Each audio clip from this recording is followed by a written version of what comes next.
즐거울게 주의 사업 위해 자원해서 나가 일하세 무엇이나 맡겨주시니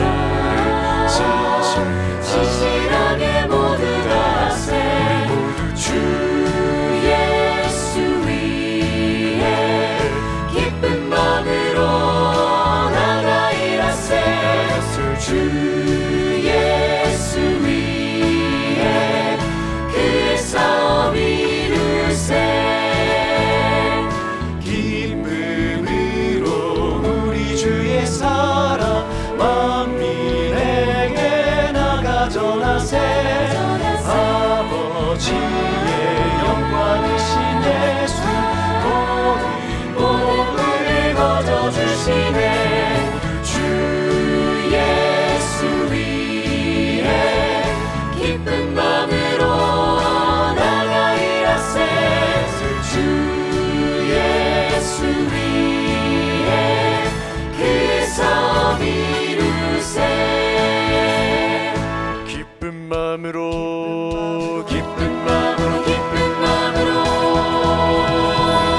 주 예수 위에 기쁜 마음으로 나가 일하세 주 예수 위에 그의 사업 이루세 주 예수 위에 기쁜 마음으로 나가 일하세 주 예수 위에 그의 사업 이루세 주 예수 위에 그의 사업 이루세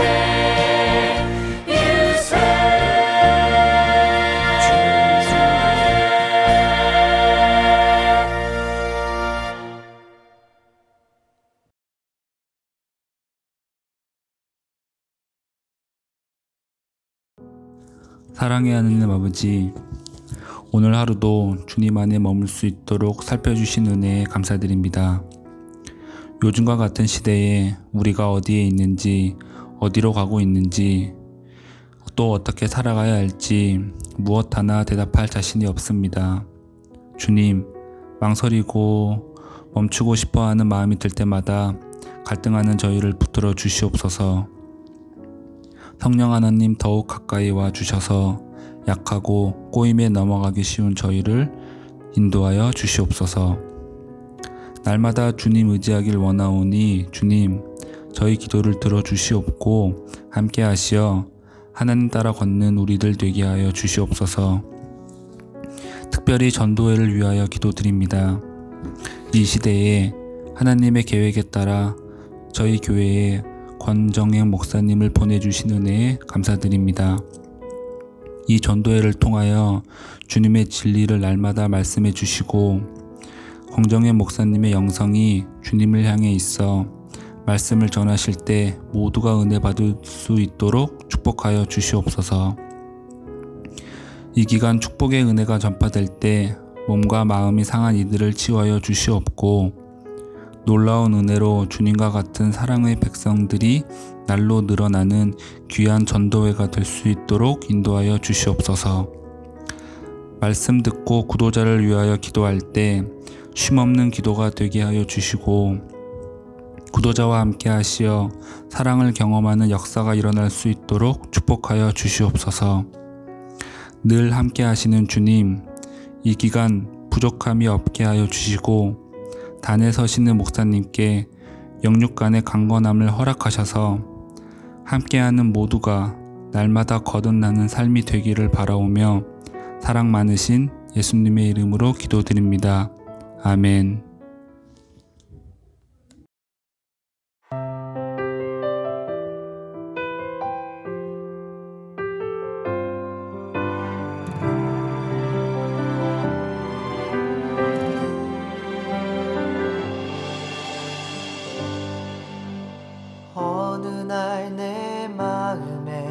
찾아온 작은 별, 그 별을 따라 닿은 곳 아름답게 조율된 우주의 질서 그 안에 있는 하나님 그 사랑 수만 년을 나라와 인연을 맺은 놀라운 신비 이해할 수도 설명할 수 없어도 다함없는 세계 그 위에 그려진 정교한 하나님의 조율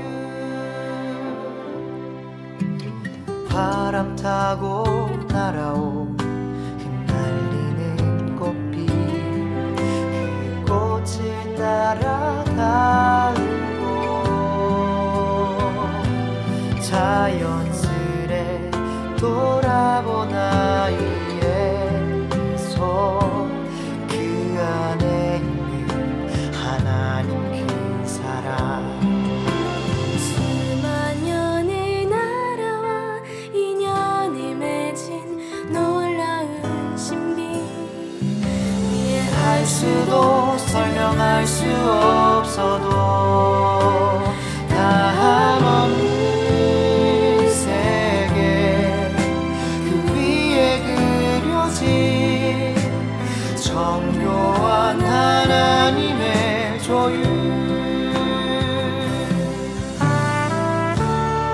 하나님은 곧 사랑이시라는 문구는 방식방식 피는 꽃봉오리마다 기록되었다.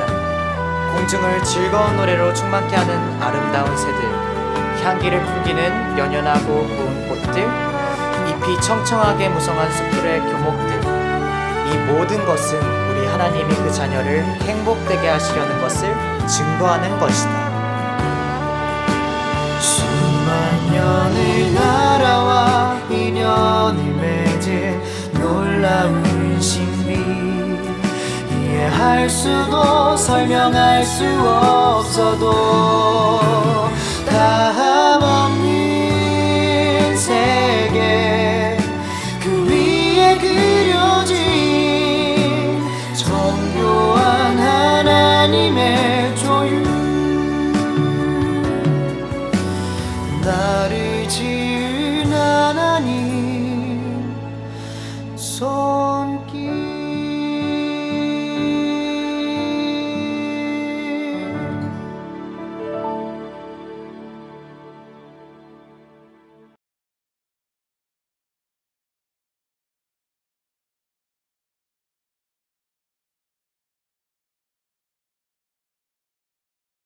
우리 아버지 하나님의 사랑하시는 자녀 여러분 안녕하셨습니까?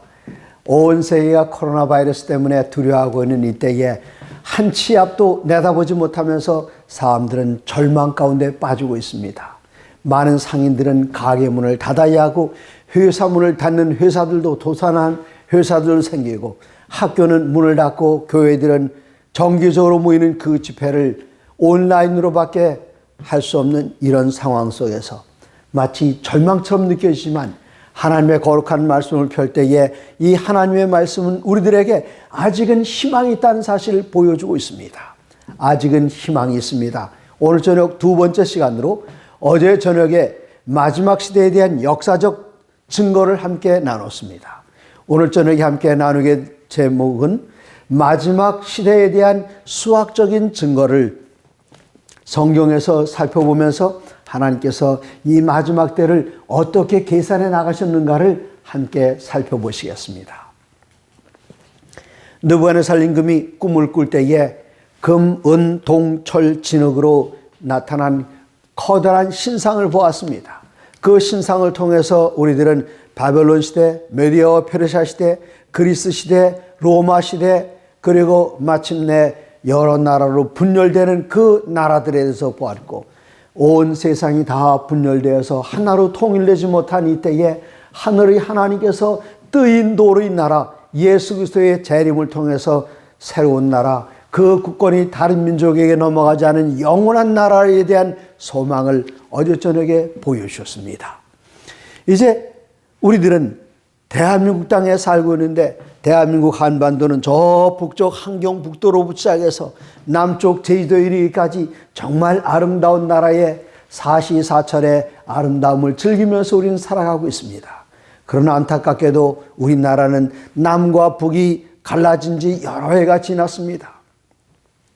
이때에 저희 한국 사람들에게 저 북한 사람에게 묻든지 아니면 대한민국 전 남쪽에 사는 분들에게 묻든지 우리의 소원이 무엇입니까? 물으면 그들은 한 가지로 대답하기를 우리의 소원은 통일이라고 이야기합니다. 그런데 제가 여러 나라를 다니면서 하나님의 거룩한 말씀을 증거할 때에 교회에서 사람들에게 묻습니다. 우리의 소원은? 그러면 대답은 일본에서 질문하든지 몽골에서 질문하든지 필리핀에서 질문하든지 대답은 한 가지입니다.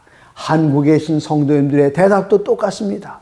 우리의 소원은 예수님의 재림입니다. 자다 깨세워 일어나서 생각을 해도 우리의 소원은, 꿈에도 우리의 소원은 재림인데 2600년 전 18살의 어린 나이에 바벨론으로 포로로 붙잡혀갈 때에 눈물을 뿌리면서 뒤돌아보면 거기 하나님의 성소는 불타고 있었습니다. 예루살렘 성은 회파됐습니다. 이때 포로로 붙잡혀가던 다니엘에게 소원이 있었다면 그 소원이 무엇이었을까요? 다니엘의 소원은 어서속히 예루살렘으로 돌아가서 하나님의 성전을 재건하는 것이었습니다. 이러한 꿈과 소망을 가지고 있을 때에 하나님께서 그에게 계시를 주셨습니다. 오늘 저녁 다니엘서 8장을 함께 펼치시겠습니다. 다니엘서 8장 13절 내가 들은즉, 지금 계시 가운데 다니엘이 듣습니다. 거룩한 자가 말하더니 다른 거룩한 자가 그 말하는 자에게 질문합니다. 그 질문은 성소와 백성이 내어준 바 되며 짓밟힐 일이 어느 때까지 이를고, 이때 다니엘 선자는 안테나를 쭉 뽑았습니다. 그가 그토록 알고 싶어하는 것, 성소는 언제 짓밟힐 일이 끝나게 되고 다시 세워지게 될 것인가? 그 대답이 다음 절에 이어서 8장 14절에 그가 내게 이르되 2300주야까지니 그때의 성소가 정결하게 함을 입으리라 하였느니라. 하나님의 거룩한 성소가 정결케 되는 것 2300주야가 지나야 된다. 이 다니엘 선자는 상당히 궁금했습니다. 과연 2300주야란 무엇을 나타내는가? 그 2300주야란 말이 얼마나 긴 기간인가? 주야는 하루를 나타냅니다. 낮주자 밤낮자 2300일. 그때 성소가 정결케 된다. 너무나도 궁금해서 하나님께 기도드렸더니 그때 하나님께서는 가브리엘 천사를 보내셔서 대답을 하십니다. 다니엘서 8장 17절에 말씀하시기를 이 이상은 정한 때 끝에 관한 것이니라 이해가 가질 않아요. 그래서 이해가 가지 않습니다. 가브리엘 천사가 다시 말하기를 가로되 진노하시는 때가 마친 후에 될 일을 내가 네게 알게 하리니 이 이상은 정한 때 끝에 관한 일임이니라. 아직도 이해가 가지 않습니다. 이런 다니엘에게 가브리엘 천사는 친절하게 한 번 더 설명해 줍니다. 다니엘서 8장 26절 이미 말한 바 주야에 대한 이상이 확실하니 너는 그 이상을 간수하라. 이는 여러 날 후의 일임이니라. 아직까지도 이해가지 않습니다. 그래서 다니엘서 8장 27절에 다니엘은 기록하기를 이에 나 다니엘이 혼절하여 수유를 앓다가 일어나서 왕의 일을 보았느니라. 다니엘 선지자가 얼마나 하나님의 계시의 말씀을 알고 싶었으면 혼절하여, 혼절을 다른 말로 옮기면 기절하여입니다. 이 기절하여를 순수한 우리말로 옮기면 까무러졌다는 뜻입니다. 우리들이 하나님의 말씀을 연구하다가 정말 이 말씀을 내가 깨닫고 싶은데 이해가 안 가서 까무러칠 정도로 하나님의 말씀을 연구해 본 적이 있는가? 내 자신을 돌이켜볼 때에 부끄러울 수밖에 없습니다. 다니엘은 그런 사람이었습니다. 하나님께 주신 그 말씀을 알고 싶어서 까무러칠 정도로 궁금해했던 다니엘, 말씀의 사람, 기도의 사람 다니엘이었습니다. 1800년대에 미국의 윌리엄 밀러라는 퇴역 군인 출신의 농부가 있었습니다. 이분이 하나님의 말씀을 연구하는데 창세기부터 계속해서 연구해 나가는데 특별히 그가 성경 연구에 깊은 관심을 가졌던 이유는 1800년대 19세기에 이 미국이 종교적인 대혼란이 있었습니다. 많은 사람들이 이런 주장을 하고 저런 주장을 하고 새로운 종파들이 생겨나고 이러한 혼란한 가운데에 정말 하나님께서는 우리들에게 소원하시는 것이 무엇인가? 창세기부터 쭉 연구해 나가다가 그가 놀라운 사실을 발견했는데 성경에는 수많은 예언이 있고 연대와 관련된 예언이 있다는 사실을 발견하면서 성경에 나오는 예언들, 특별히 연대에 대해서 깊이 연구하다가 다니엘서 8장 14절 조금 전에 읽었던 그 말씀까지 왔습니다. 다니엘서 8장 14절에 뭐라고 그랬습니까? 2300주야까지니 그때의 성소가 정결하게 함을 입으리라. 성소 정결, 그 당시 19세기의 미국에 있는 성경학자들은 성소를 이 땅으로 봤습니다. 그럼 성소가 언제 정결하게 되는가? 예수님께서 재림하실 때에 하늘에서 유황불비가 세상에 내리고 그 유황불비가 온 세상을 다 태우게 되면 이 지구가 정결하게 된다는 그런 생각을 가지고 있었기 때문에 성소의 정결은 예수께서 재림하시는 그때 이루어질 것이다. 그가 그렇게 생각하고 다니엘서 8장을 계속 읽어나가다 보니까 8장 14절 2300주야가 끝날 때에 성소가 정결케 된다. 8장 17절 이는 정한 때 끝에 관한 일이라. 그리고 8장 19절 정한 때 끝에 관한 일이라. 그리고 8장 26절에 한 번 더 점찍어 말씀하시기를 이는 여러 날 후에 있으니 언제부터? 지금부터 여러 날 후에 예수님께 이 땅에 오시는 그 때에 관한 일이라는 확신이 든 윌리엄 밀러는 성경을 계속 연구하면서 그런 2300주가 얼마나 긴 기간인가, 언제 시작해서 언제 끝나는가, 언제 끝나는지를 내가 알게 된다면 예수님 재림하시는 그 시간을 알 수 있을 것이라는 확신을 가지고 성경을 계속 연구해 나갔습니다. 드디어 8장에 지나서 9장을 읽으면서 그의 눈이 더 크게 뜨여졌습니다. 9장 1절 뭐라고 기록이 되어 있는가? 메대 족속 아하수엘의 아들 다리오가 갈대아 나라 왕으로 세움을 입던 원년 곧 그 통치 원년에 어떤 일이 있었는가? 나 다니엘이 서책으로 말미암아 여호와의 말씀이 선자 예레미야에게 임하여 고하신 그 연수를 깨달았나니 곧 예루살렘의 황무함이 70년 만에 마치리라 하신 것이니라. 70년? 예루살렘의 황무함이 70년 만에 마친다? 내가 18살에 포로로 붙잡혀 올 그때부터 지금까지 얼마나 긴 시간이 지나갔는가를 계산해 보니까 67년이 지나갔습니다. 그러면 예루살렘의 황무함이 끝나는 게 얼마나 남았는가? 앞으로 3년밖에 안 남았습니다.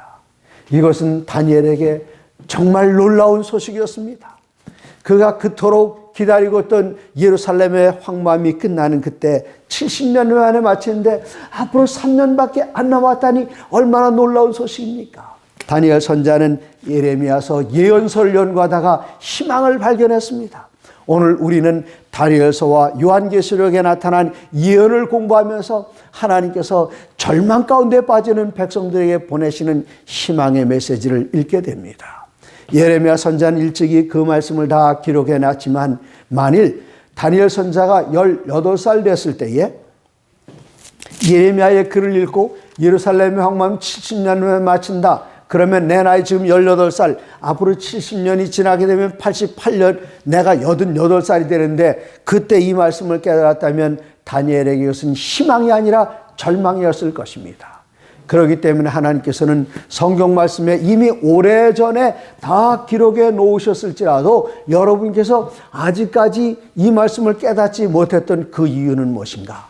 우리가 그때 읽었더라면 도움이 안 됐지만 오늘 이 말씀을 펴서 코로나 바이러스를 살아가는 이 시대에 이 말씀이 우리들에게 희망이 될 것을 하나님께서 아시기 때문에 이제까지는 여러분 눈에는 감기워져 가려워져 있었지만 오늘 저녁 하나님께서는 오늘 저녁에 이 모든 비밀을 여러분에게 공개하기를 원하시는 것입니다.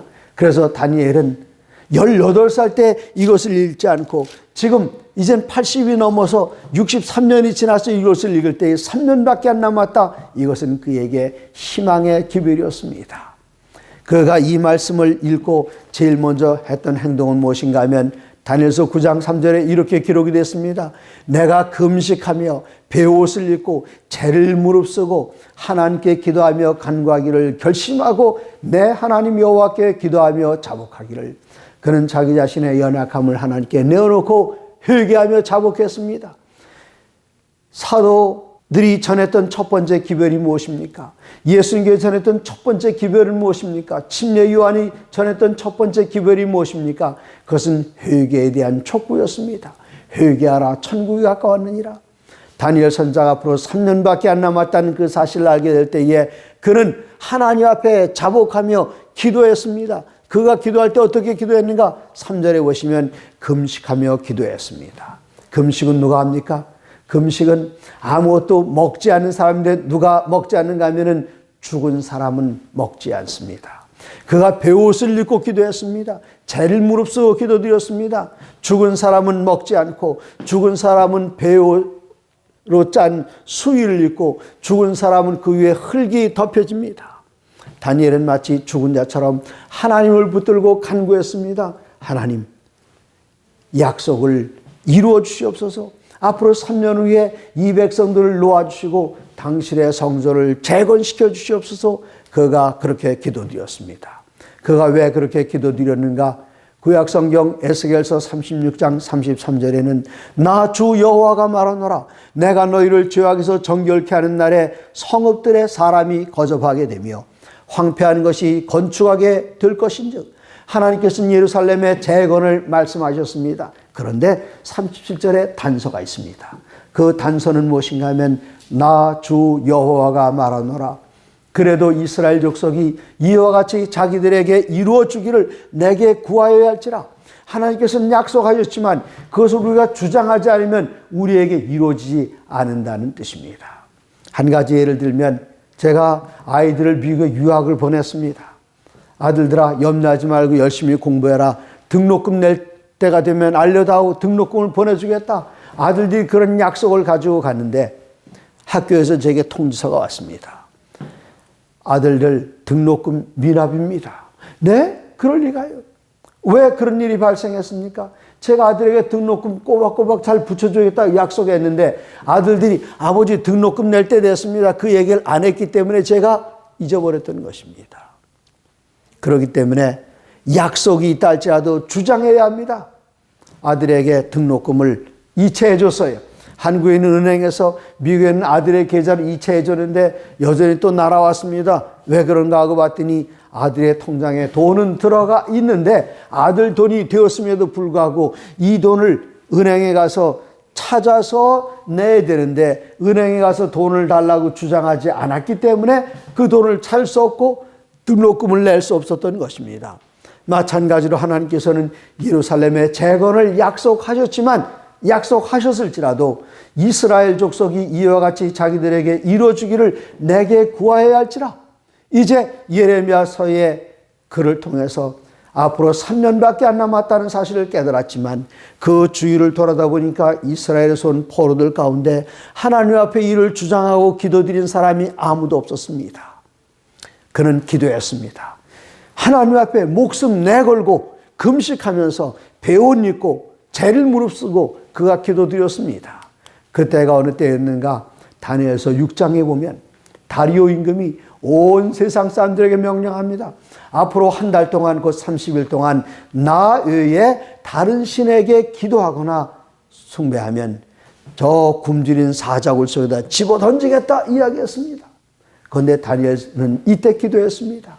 다니엘서 6장 10절에 기록되기를 다니엘이 이 조서에 어떤 조서입니까? 다른 신에게 기도드리면은 다리오 임금 자기 말고 다른 신에게 경배하면 사자굴에 집어넣는다는 그 임금의 명령 조서에 어인이 국왕의 도장이 찍힌 것을 그가 알았지만 알고도 자기 집에 돌아가서는 그 방에 예루살렘으로 향하여 난 창문을 열어놓고 하루 3번씩 무릎 꿇고 기도드렸는데 그 기도의 내용이 무엇인가 하면은 그 하나님께 감사하였더라.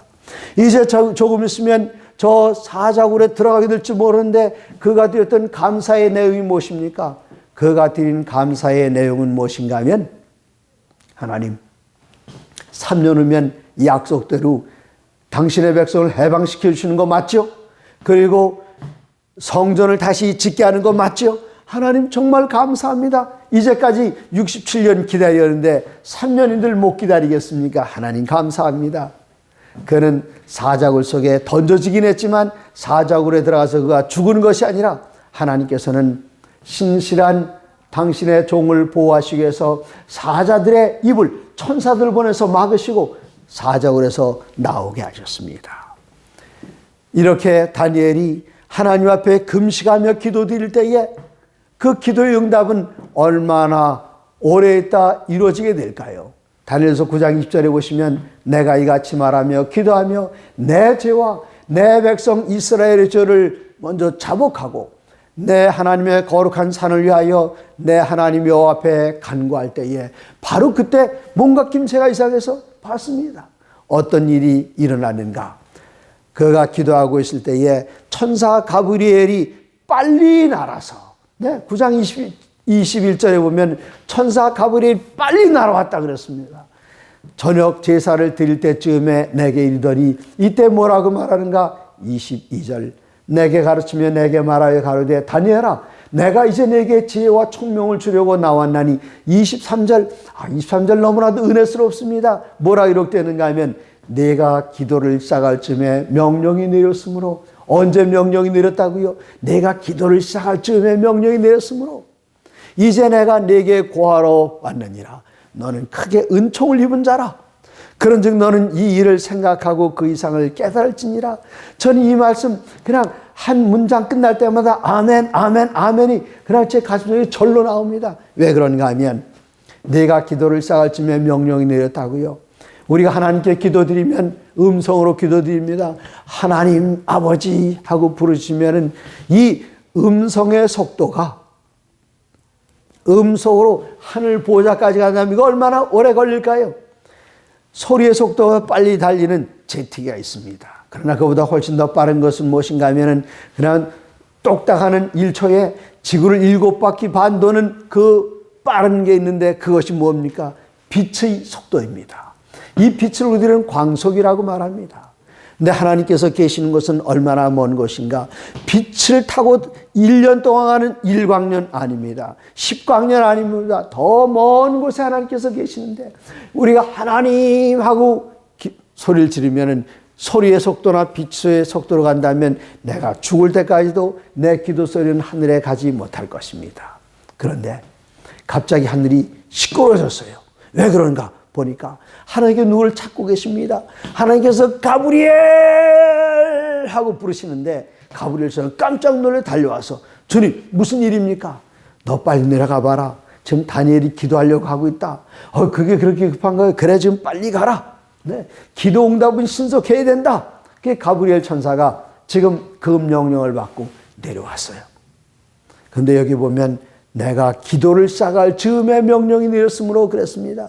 기도를 지금 막 하려고 폼을 잡고 있는데 하나님께서 가브리엘더러 빨리 내려가라 그렇게 말씀하신 것입니다. 가브리엘이 부지런히 날아와서 보니까 지금 이 다니엘의 무릎이 이 슬개골이 지금 아직 땅에 닿기도 전인데 하나님 벌써 명령을 내리셨어요.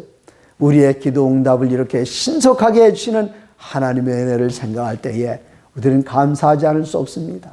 기도를 시작하고 기도가 끝나면서 예수님 이름으로 기도드립니다. 아멘. 마침표. 그때 기도 응답이 시작이 되는 것이 아니라 기도를 하려고 마음만 먹어도 하나님께서는 그 기도를 벌써 응답하기 위하여 준비하고 계시다는 사실 참으로 감사한 일입니다. 이제 내게 고하러 왔느니라 너는 크게 은총을 입은 자라. 이 말씀은 무슨 뜻인가 하면 하나님으로부터 어쩌면 그렇게 사랑을 많이 받느냐? 너는 크게 은총을 입은 자라. 사랑받는 비결이 뭐냐?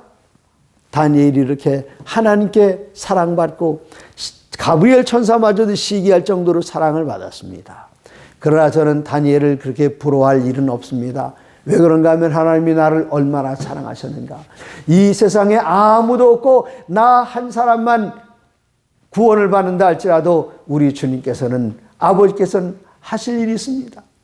요한복음 3장 16절에 예수님께서 친히 아버지 대해 소개하시기를 하나님이 세상을 이처럼 사랑하사 독생자를 주셨으니 이는 저를 믿는 자마다 멸망치 않고 영생을 얻게 하리 하심이라. 온 세상에 나 하나만 있다 할지라도 나를 위하여 목숨을 내주실 주님께서 계시고 이 주님을 이 세상에 보내신 하나밖에 없는 독생자를 보내신 아버지의 사랑을 생각할 때 얼마나 감사한지 얼마나 감격스러운지 모르겠습니다. 그런즉 이 일을 생각하고 그 이상을 깨달을지니라. 그 이상이 무슨 이상이죠? 몇 년 전에 보았던 다니엘서 8장 14절 2300주야까지니 그때의 성소가 정결하게 함을 내가 정말 알고 싶었는데 그 뜻이 무엇입니까? 어서 이렇게 말씀해 주십시오. 이때 가브리엘 천사는 다니엘서 9장 24절 네 백성과 네 거룩한 성을 위하여 70일회로 기한을 정하였나니 이때 허물이 마치며 죄가 끝나며 죄악이 영속되며 영원한 의가 드러나며 이상과 예언이 응하며 또 지극히 거룩한 자가 기름을 부음을 받으리라. 와우, 71회로 기한을 정했다고요? 정했다는 말은 잘라냈다. 영어로 cut off입니다. 히브리의 하세크라는 그 단어는 잘라낸다. 어디서 잘라내는가? 2300주야에서 71회를 잘라낸다. 71회는 며칠인가? 한 일에는 7일입니다. 7날들입니다. 그러면 7날들이 몇 개가 있는가? 몇 주일이 지나면 70주일이다. 그럼 모두 며칠이죠? 오늘 저녁 제목이 무엇인가 하면은 마지막 시대에 대한 수학적인 증거입니다. 이건 수학 축에도 안 들어가겠죠. 1회가 7일이 70개가 있다. 그럼 몇인가 하면 77은 49에다가 0 하나 더 하면 490일입니다. 2300일에서 490일을 잘라냈습니다. 그러면 이 490일은 언제 시작하는가? 다니엘서 9장 25절에 예루살렘을 중건하라는 영이 날 때부터 시작하라 그랬습니다. 그럼 예루살렘 중건령은 언제 내렸는가? 예루살렘 중건령이 언제 내렸는가를 알게 되면 그때로부터 2300년을 계산하면 바로 이때 예수님께 재림하실 것이다. 윌리엄 밀러는 그렇게 생각하면서 연구해 나갔습니다. 역사책을 열어서 부지런히 연구해 보니까 예루살렘 중건령이 3번 내렸는데 기원전 537년 고레스 왕 원년에, 그리고 두 번째는 520년 다리오 1세 2년에, 그리고 세 번째는 기원전 457년 아닥사스다 7년에 예루살렘 중건령이 내렸습니다. 수많은 성경학자들은 이 세 개의 연대들 가운데 기원전 457년을 2300주야의 기산점으로 잡고 있습니다. 이제 기원전 457년으로부터 시작해서 2300주야 이 계산이 얼마나 정확한가를 알려주기 위해서 하나님께서는 그 안에 삽입절을 넣어 놓으셨습니다. 그 삽입절이 무엇인가요? 2300주야 그 안에 71회를 기한을 정하는 것입니다. 그럼 71회 490일이라고 이 얘기를 했는데 2300주야 하면 2300년입니다. 아니 왜 하나님께서 그냥 2300년이라고 다니엘에게 곧장 말씀하시지 2300일이라고 말씀하셨을까요? 이 다니엘 선자의 꿈이 어서 좋게 예루살렘 성전을 회복하는 것인데 하나님께서 정말 속도 없이 2300년 걸릴 거야. 그러면 다니엘에게 그게 희망이겠습니까? 오히려 그것은 절망입니다. 그래서 하나님께서는 이런 예언을 말씀하실 때는 그 긴 기간을 우리가 지도를 만들 때에 서울시 지도를 만든다면 가장 정확한 지도는 1:1 지도입니다. 1:1 지도란 뭔가 하면은 서울 시내 지도를 서울 시내 크기와 똑같은 크기로 만드는 것입니다. 이러면 이거 어떻게 들고 다니면 어떻게 볼 수 있겠습니까? 그래서 지도를 만드시는 분들은 이것을 360분의 1, 30분의 1 그렇게 축적해서 만드는 것처럼 2300년이라는 긴 기간에 대해 다니엘에게 이야기하면 다니엘이 감당 못할 것을 아시기 때문에 하나님께서는 이것을 360분의 1로 줄이셨습니다. 그래서 이런 근거가 어디 있는가? 구약 성경에 두 군데 근거 성경절인데 에스겔서 4장 6절에 내가 너에게 40일을 정하였나니 1일이 1년이니라 연일법칙이라고 이야기합니다. 민수기 13장 34절에 내가 그 땅을 탐지한 날수 40일의 하루를 1년으로 환산하여 이것이 성경에 나오는 예언의 연대를 계산하는 법칙입니다. 예언의 하루는 실제적으로 1년이 됩니다. 그런데 그 1년이 성경에 나오는 예언들은 한 달을 30일로 계산해서 1일을 1년으로 삼았습니다. 그러면 1년은 며칠인가? 360일이요. 360년이 예언적인 연대로 계산이 됩니다. 자, 이제 예루살렘 중건령은 우리가 457년으로 알았습니다. 그러면 그때부터 70일에 끝날 때에 어떤 일이 있을 것인가? 그러므로 너는 깨달아 할지니라 예루살렘을 중건하는 영이 날 때부터 기원전 457년부터 기름 부음 받은 자, 기름 부음 받은 자는 히브리어인데 히브리어에 뭐라고 되어 있는가 하면 기름 부음 받은 왕은 여러분이 잘 아시는 것처럼 메시아입니다. 이 메시아를 헬라어로 그리스어로 옮기게 되면은 그리스도, 크리스토스, 곧 그리스도가 됩니다. 기름 부음 받은 왕이 일어나기까지 얼마나 걸리는가 하면 7일에와 62일에가 지난다. 그러면 7주일과 62주일이 지난다. 그럼 모두 며칠이 되는가? 7 더하기 62는 69일에가 됩니다. 69일에는 70일에 가운데에 한 일에만 남겨놓은 것입니다. 70일에가 490년입니다. 490년에서 한 일에 7일 빼버리면 483년. 그러면 기원전 453년으로부터 483년이 지나가게 되면 기원전이니까 BC에서 AD로 기원후로 넘어가게 됩니다. 그럼 483에서 453, 457 구약의 기원전 연대를 빼면 어떻게 되는가? 490 빼기 483은 7이 남습니다. 그러면 여기 7일에와 62일에가 지나가면 곧 69일에가 지나가게 되면 기름 부음 받은 자가 일어난다고 그랬는데 그때가 언제인가? 483에서 457을 빼면 얼마가 나오는가 하면 26이 나옵니다. 그러면 기원전에서 기원으로 넘어갈 때에 26이라면 기원 26년일까요? 그렇지 않습니다. 왜 그런가 하면 수직선에서는 마이너스 3, 마이너스 2, 마이너스 1, 그 다음에 나올 자는 0입니다. 그리고 플러스 1, 플러스 2가 되는데 역사 연대에는 0년이라는 게 없어요. 그래서 마이너스 2의 자리에 기원전 2년, 마이너스 1의 자리에 기원전 1년, 그리고 0의 자리에 0년이 없으니까 뭐라고 하는가 하면 0의 자리에 1년이 들어가게 됩니다. 그리고 1에는 2년, 그리고 2에는 3년, 그러면 우리가 483 빼기 451년 BC에서 기원전에서 기원후로 넘어간 숫자가 26이라면 그냥 26이라고 쓰면 안 되죠. 왜 그런가 하면 0년이란 연대가 없기 때문에 한 해를 더 더해서 기원 27년. 기원 27년에 어떠한 일이 일어나는가? 이때에 기름 부음 받은 자 메시아가 일어나겠다 그랬습니다. 그 사건은 어떤 사건인가 하면은 요단강에서 침례 요한이 사람들에게 회개의 기별을 전하고 회개하는 그 사람들에게 침례를 베풀 때에 저쪽에 한 젊은이가 들어오고 있는데 그분을 보니까 성령께서 그 위에 임하신 것을 볼 수 있었습니다.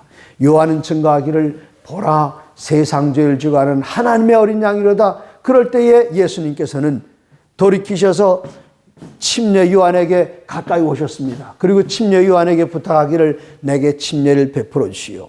이때 요한 말하기를 제가 어떻게 당신에게 침례를 베풉니까? 당신에게 침례를 베풀어 주셔야 되죠. 전 절대로 못합니다. 이때 예수님께서 한마디 말씀하시는데 이제 허락하라. 우리가 이와 같이 하여 모든 의를 이루는 것이 합당하니라. 그렇게 말씀하실 때에 침례요한은 알았습니다. 무슨 뜻이죠? 침례 요한이 지금까지 극구 반대하다가 그냥 단 한 단어 의를 이루자 의라는 단어 하나에 알았습니다.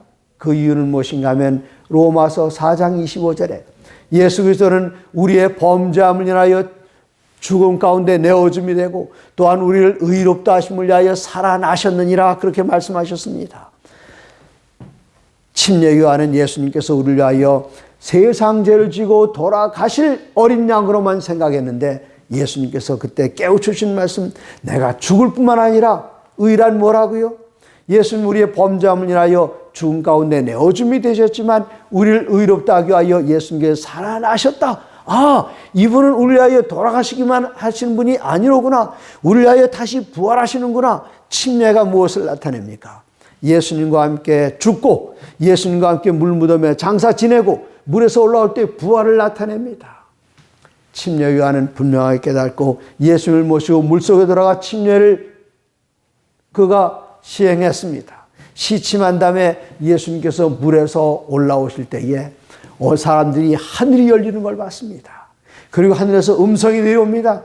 이는 내 사랑하는 아들이요 내 기뻐하는 자라. 음성만 내려오는 것이 아니라 하늘에서는 아버지께서 그렇게 말씀하시고 이 지상인 예수님께서 계시고 이때에 마태복음 3장 16절에 보면 예수께서 침례를 받으시고 곧 물에서 올라오실 때 하늘이 열리고 하나님의 성령이 비둘기같이 내려 자기 위에 임하심을 보시더니 성령께서 예수님에게 임하셨습니다. 언제요?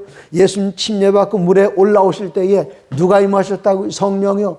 다른 곳의 성령은 어떻게 묘사되었는가 하면 기름으로 묘사되었습니다. 예수님이 침례받고 올라오실 때에 성령께서 그에게 임하심으로 드디어 예수님께서 메시아 곧 그리스도 기름 부음 받은 왕이 되셨습니다. 이때가 언제인가? 우리가 계산한 대로 기원 27년입니다. 기원 27년이 어느 해인가?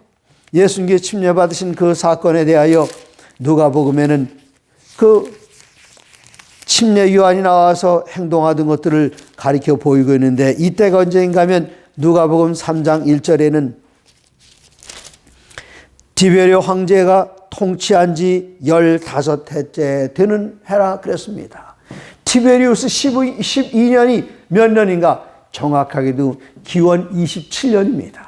달력에는 그 당시에 두 가지 달력이 있는데 저 로마에서 사용하던 달력을 하면 기원 29년이 됩니다만은 여기 중동 지역에서 누가복음을 기록했던 누가가 사용했던 그 지역의 달력은 어떤 달력을 사용했는가 하면 셀류시드의 달력을 사용했습니다.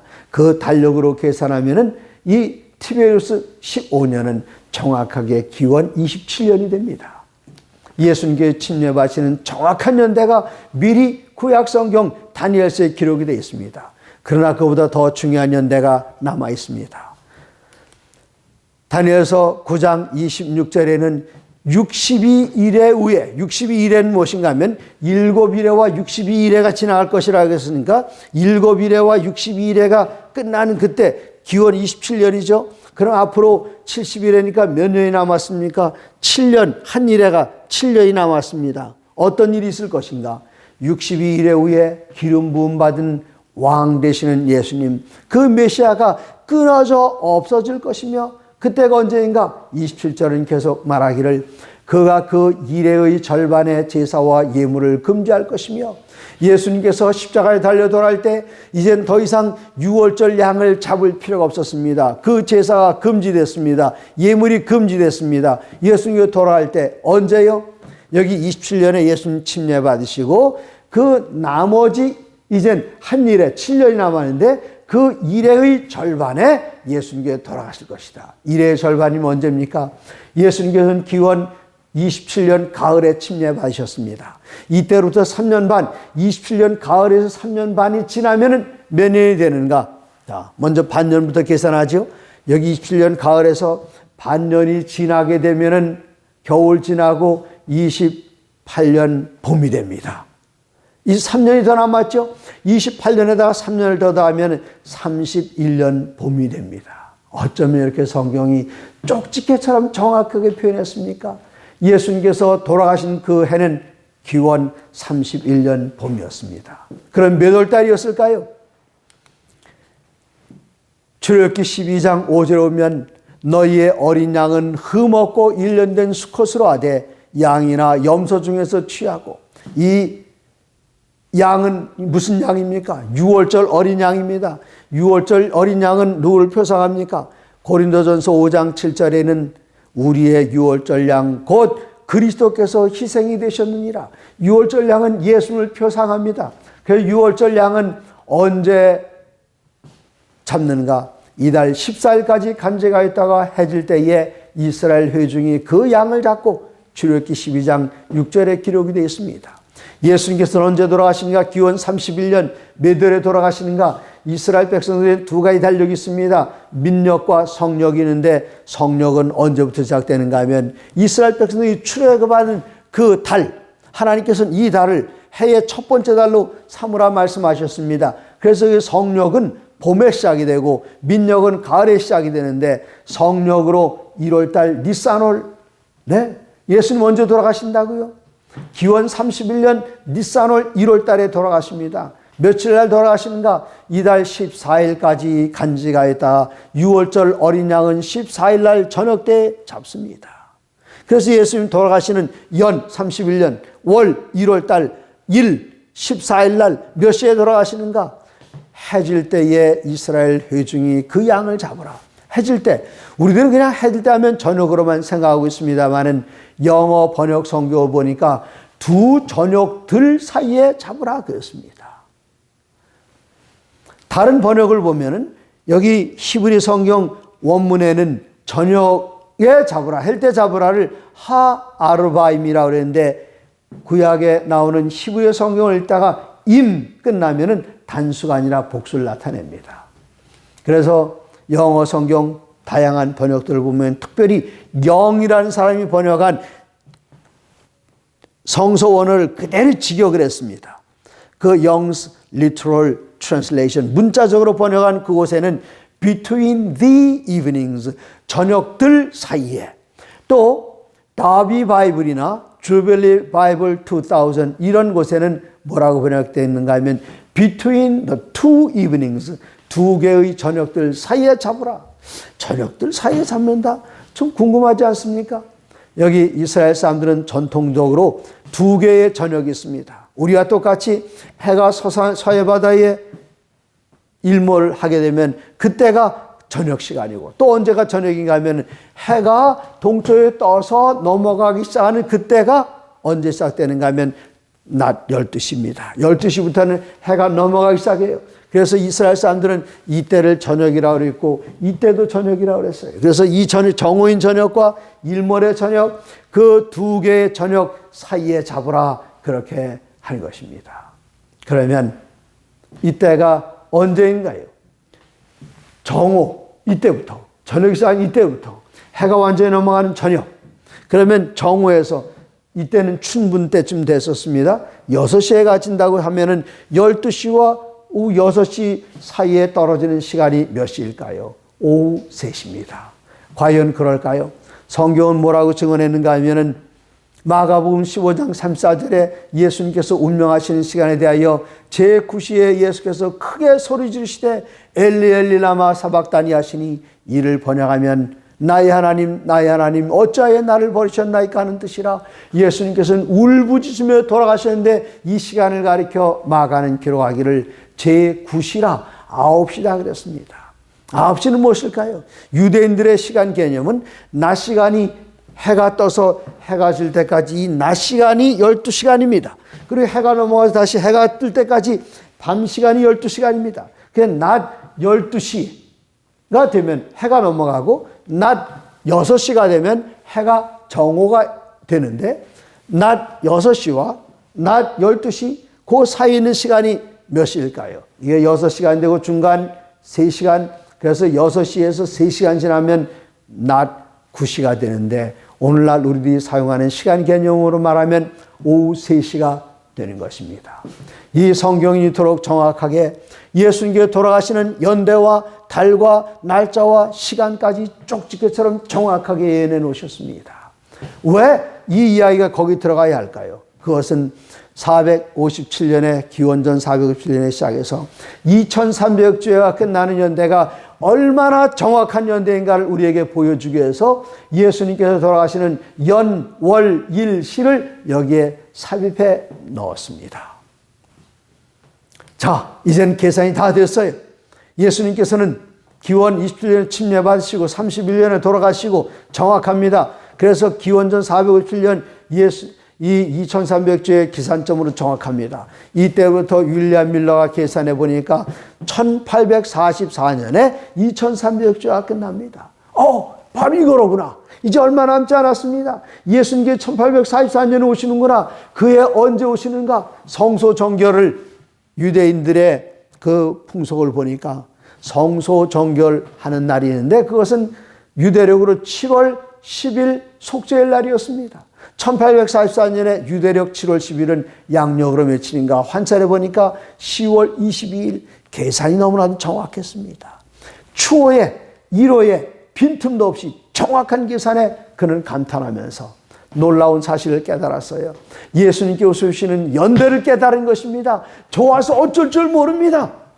예수님께서 오실 날이 얼마 안 남았구나. 이 기쁜 소식을 어떻게 할까요? 자기 혼자만 간직할 수 없어요. 나가서 외쳐야 됩니다. 근데 생각해 보니까 나는 그냥 농부이지 설교자도 아니고 웅변가도 아니고 난 못해.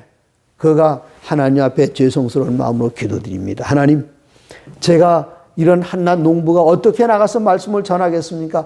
전 못합니다. 그러나 누군가 와서 저에게 이걸 설교해달라고 말하기 전엔 전 절대로 안 나갑니다. 그리고는 속으로 안심했어요. 나 같은 걸 누가 불러다 설교시킬까 하는 그 순간 누군가 밖에서 대문을 두드려서 나가보니까 자기 누나의 아들 생질이 왔습니다. 외삼촌, 요새 성경 공부 많이 하신다면서. 그래, 성경 공부 정말 좋구나. 정말 놀랍다. 어쩜 그렇게 정확하냐. 그런데 외삼촌, 우리 다음 주일날, 다음 돌아온 일요일날은 우리 목사님이 다른 데 출장을 가셔서 설교자가 없어요. 그러니 외삼촌이 연구한 것을 와서 이야기해 주시면 어떻겠습니까? 이게 웬일입니까? 조금 전에 윌리엄 밀러는 기도하기를 누군가가 와서 내게 설교해달라고 말하기 전에 난 절대로 안 나간다고 그랬는데 그 기도가 끝나자마자 조카가 와서 외삼촌 그 얘기해 주셔야 하는 겁니다. 하나님의 섭리였습니다. 그가 처음으로 이 조카를 따라가서 1844년 곧 2300조에 대해 설교한 장소가 지금 여러분 보시는 바로 이 장소입니다. 여기서 외칠 때 많은 사람들이 자복하고 회개하고 예수님을 개인의 구주로 영접하기로 결심하면서 마침내 이 소식이 전국으로 퍼져나갔어요. 그 당시에 미국 전국이란 동부 13주, 오늘날 그 일리노이주, 시카고 거기까지가 미국 전역이었습니다. 나중에 더 확대되죠. 그 미국 전역을 향해서 예수님께서 다시 오신다는 재림의 기별이 1844년에 오신다는 그 재림의 기별이 나팔소리처럼 크게 퍼지면서 사람들은 그날을 고대했습니다.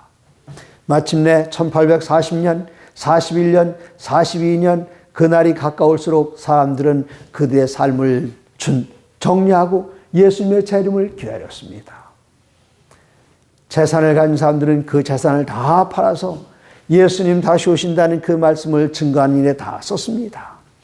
어떤 사람은 거대한 배에 선장이었는데 그 배를 아낌없이 팔아서 거기서 얻은 돈으로 열심히 전도지를 인쇄해서 사람들에게 가을 낙엽처럼 뿌리면서 주님 오신다고 얘기할 때에 많은 사람들이 각성했습니다. 그러면 예수님께서는 그날 오셨을까요? 10월 22일 전날 10월 21일 날 사람들은 그 이웃집을 방문하면서 마지막 인사를 나눕니다. 안녕히 계십시오. 우리가 함께 예수님을 믿고 저 영원한 하늘을 영접했으면 내일 하늘나라에 같이 갈 텐데요. 저희만 가게 됐습니다. 안녕히 계십시오. 인사 다 마치고 10월 22일 날 그들은 메인주에는 승천바위라는 곳에 모였습니다. 그리고 아침부터 노래를 부릅니다. 저 하늘엔 슬픔 없네. 노래를 부르면서 주님께서 나타나실 동편 하늘의 작은 구름의 뜨기를 그들은 기다리고 있었습니다. 해는 솟아올랐고 해가 중천에 올랐지만 예수님께서는 오시지 않으셨습니다. 이제 시간이 지나서 해가 넘어갔습니다.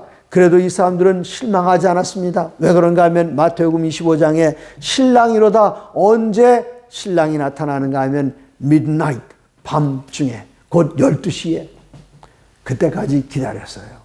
그런데 마침내 벽시계는 12번을 때렸습니다. 오시지 않았습니다. 그리고 그 다음날 10월 23일 날 동쪽에서 해가 떠오를 때에 이때에 사람들이 겪었던 그 실망이 얼마나 컸겠습니까? 그들은 집도 다 팔았습니다. 그들이 농사 지은 것도 수확하지 않았습니다. 그들이 일하던 사업체 다 정리했습니다.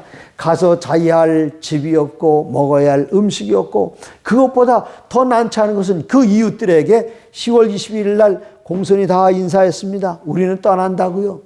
그 사람들 보면 그 사람들이 뭐라 할까요? 아니, 아직 안 가신 거요? 얼마나 난처한 일입니까? 정말 그들의 실망이 컸어요. 더 커다란 실망은 무엇인가 하면 성경의 예언이 2300주야 가운데에 삽입된 그 예언에 의하면 연, 월, 일, 시까지 정확하게 계산되었는데 왜 2300주야 마치는 이때 예수님께서 오시지 않았다는 것인가? 사람들은 실망해서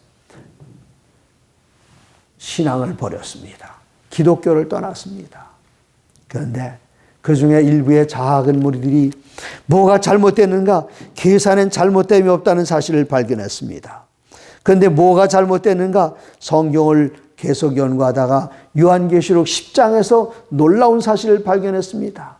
계시록 10장 1절, 내가 또 보니 힘센 다른 천사가 구름을 입고 하늘에서 내려오는데 그 머리 위에 무지개가 있고 그 얼굴은 해같이 빛나고 그 발은 불기둥 같으며, 이 천사의 손에, 그 손에 이렇게 펴놓인 책을, 작은 책을 들고 그 오른발은 바다를 밟고 왼발은 땅을 밟고 이분이 책을 펴놓고 있었습니다. 작은 책이었습니다. 이 책이 도대체 무슨 책일까요? 작은 책의 반대말 큰 책이겠죠. 그런데 이 책은 작은 책이라고 그랬습니다. 이 책이 펼쳐져 있다고 그랬습니다. 펼쳐져 있다의 반대말은 닫히거나 봉해졌다는 뜻이겠죠.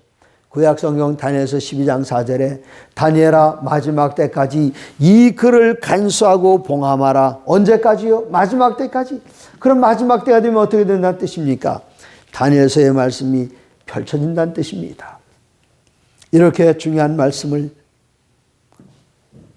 계시록 10장 8절은 이렇게 이야기합니다. 하늘에서 나서 내게 들리던 음성이 또 내게 말하여 가로되 네가 가서 바다와 땅을 밟고서는 천사의 손에 펴놓인 책을 가지라.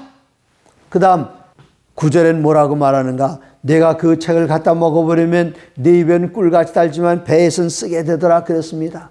마침내 윌리엄 밀러를 비롯한 많은 사람들이 다니엘서를 연구할 때 2300주야 끝나면 예수님 재림하신다. 이것보다 더 좋은 소식이 어디 있는가?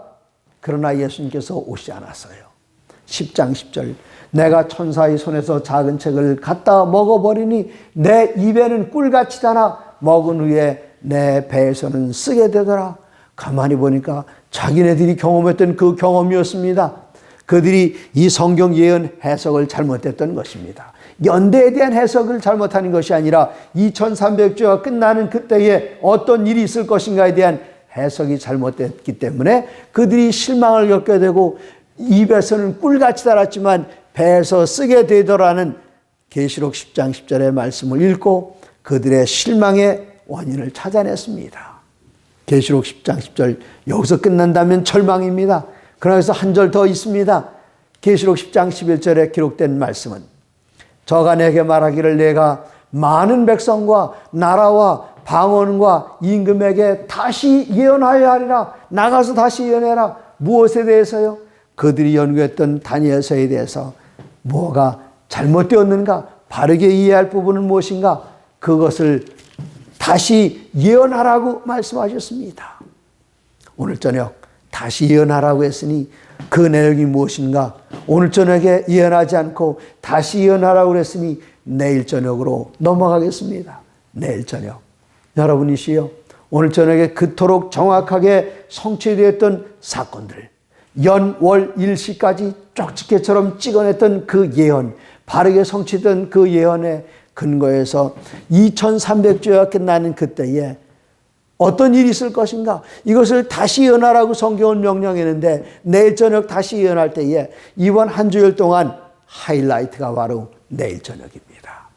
예수님 5월에 베다니의 푸른 하늘을 가르고 승천하신 예수님 2000년이 지나도록 왜 아직 안 오시는 것입니까? 도대체 무엇을 하고 계십니까? 거기에 대한 대답이 내일 저녁입니다. 내일 저녁 여러분께서 감동받을 때마다 아멘 아멘 하셨겠지만 이제까지 평생 그렇게 커다란 그런 감격으로 아멘 해본 적이 없는 그런 아멘이 내일 저녁 여러분의 입술에서 나올 것을 저는 기대합니다.